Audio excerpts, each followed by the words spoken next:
Greetings everyone, I'm back in Kiev again, and I've got my good friend Yuri with me, and Yuri is the pastor of one of the churches here. He's also the director of the Foreign Affairs Committee of the Evangelical Union here in Ukraine. He travels all over the world and meets lots of interesting people. I've known this guy for a long time, and an issue that's been confusing me recently has been why the 6 months delay in the arms shipment to Ukraine from America, and the situation with the Speaker Mike Johnson and Donald Trump and the Democrats. And Pastor Yuri is going to shed some light on that first-hand experience. So Pastor, please.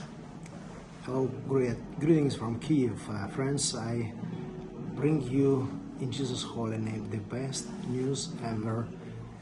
Jesus is risen. Hallelujah. We in Ukraine still continue enjoying this fantastic news for everyone. As Bernard just shared, we've seen, the whole world actually seen, the dramatic transfer or change from far MAGA men, the Speaker Johnson, to the men who decided to stand on the truth foundation and support Ukraine in the ongoing battle.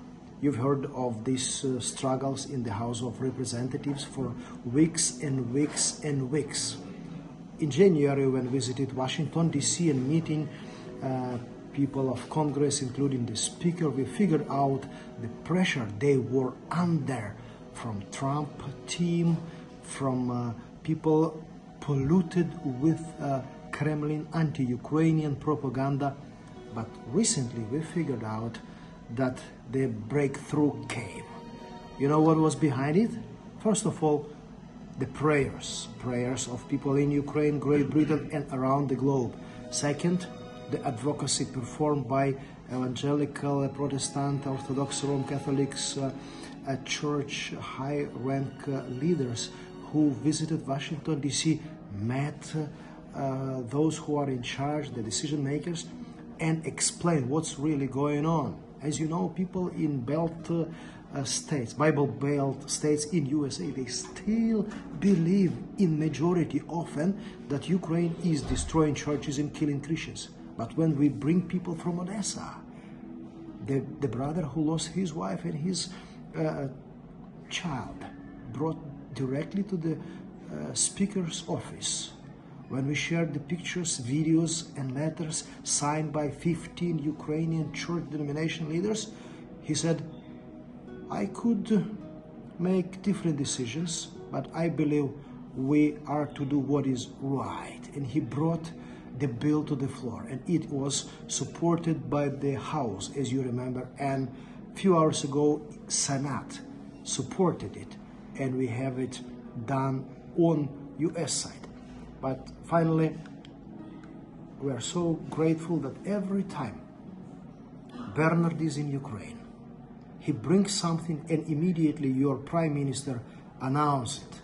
I like the cooperation between these two gentlemen in Great Britain and Ukraine. Thank you, Bernard. Thank you, friends, partners, and donors of International Aid Trust. May God bless you. The best is yet to come. Praise God. How did you get your message across to Mike Johnson? Tell me that, because it's so interesting, Yuri. You were talking to him across the table just like we are now, and his whole demeanour changed. How did it happen, brother? I know prayer is a big, but you were there. As it is written, the Lord has his people in this city, in that city, in Washington, D.C. as well. He has his people everywhere. So, through the connections between the brothers. That's why we speak of the church as the body united with all the links and muscles. Through the links, I mean Christian brotherly links, we could arrange the meeting, and it happened to be that it's not as difficult as we thought in the beginning to get to the highest offices in Washington, D.C., or maybe in London the same, but this is a next page. Praise God.